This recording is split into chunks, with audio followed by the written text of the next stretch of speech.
also meant a certain kind of fear of abandonment, and people afraid of being alone because this was a very big, large society. So this bred two factors: the fear of loneliness, the fear of abandonment. That's a very basic term in analytic practice.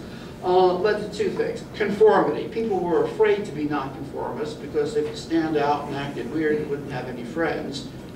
I've never managed to maintain friends, I don't know, because I've always been a little bit standoutish weird. And secondly, closely tied in anti-intellectualism. And de Tocqueville noticed America was a great place to make a buck.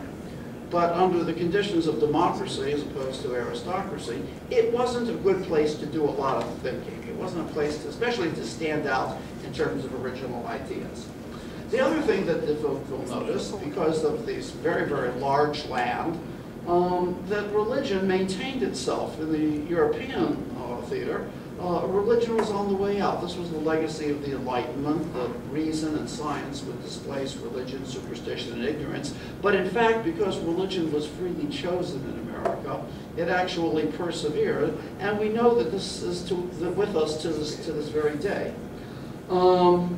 Finally, we found that in America, compared to France, this was Tocqueville's analysis, that if people wanted to get something done, they banded together and did it themselves. They didn't wait to petition the court. This was something called civic activism. In other words, people acted and took over government functions such as building roads, building bridges, taking care of potential violence. That's code word for shooting those Native Americans who might want their land back. So these aspects of America that were already evident in the early 1800s became very central in American political culture. The academic people here surely know the work of Richard Hofstadter and his he actually wrote more than two, but two classical books, Anti-Intellectualism in American Life and The Paranoid Style in American Thought. So I guess my introduction is kind of lengthy to try to say that this Tea Party phenomenon is nothing new and it's nothing to really get as excited about, but it's very important in terms of revealing some of the stresses and strains of our society. Okay, oh, he should have come before. This is the guy who runs the banks, the media, the schools, the newspapers, and probably most of the delicatessens and falafel.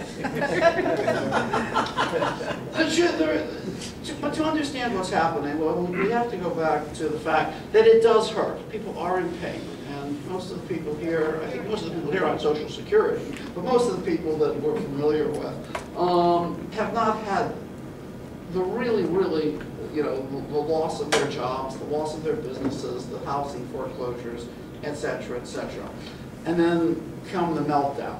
The fact is that for the last 30, 40 years or so, American wages have been stagnant, and we're no longer the most affluent society in the world. We are a society that's going down the tubes of declining hegemony, some people call it. Hegemonic whiteness.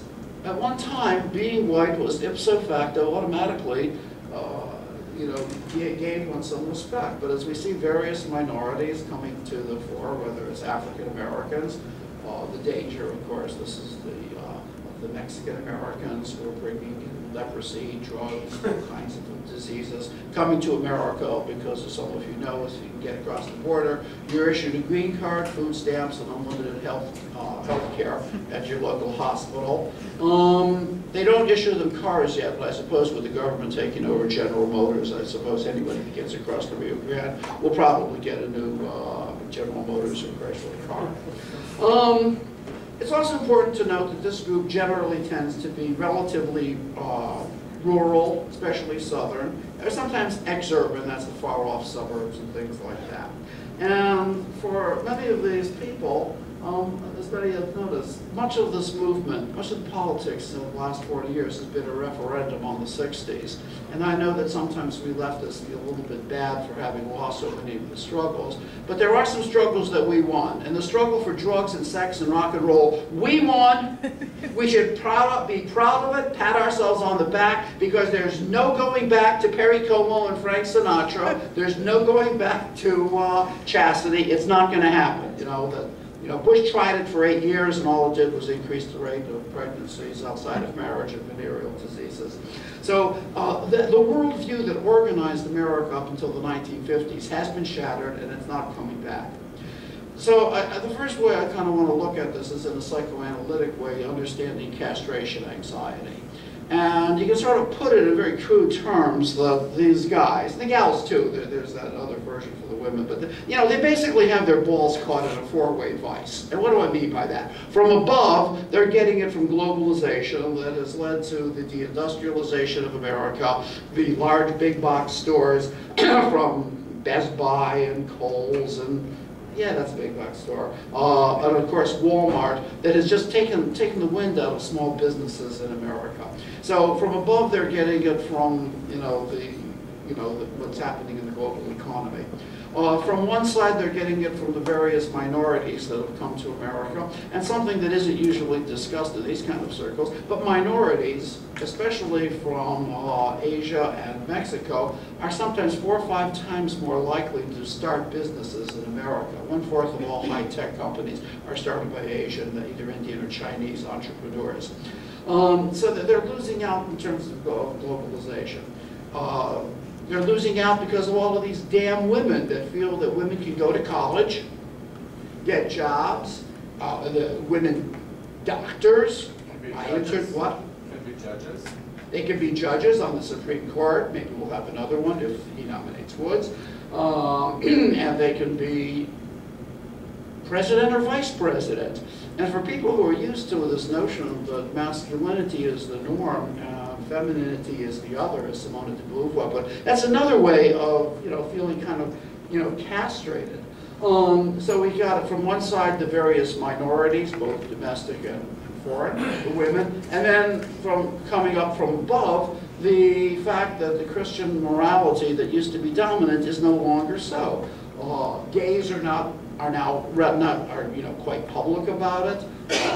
The morality, as many people have noted, that pornography is available everywhere. When I sit in class and I see my students typing, really quickly, I'm sure that they're taking notes, and I have to notice what their notes are.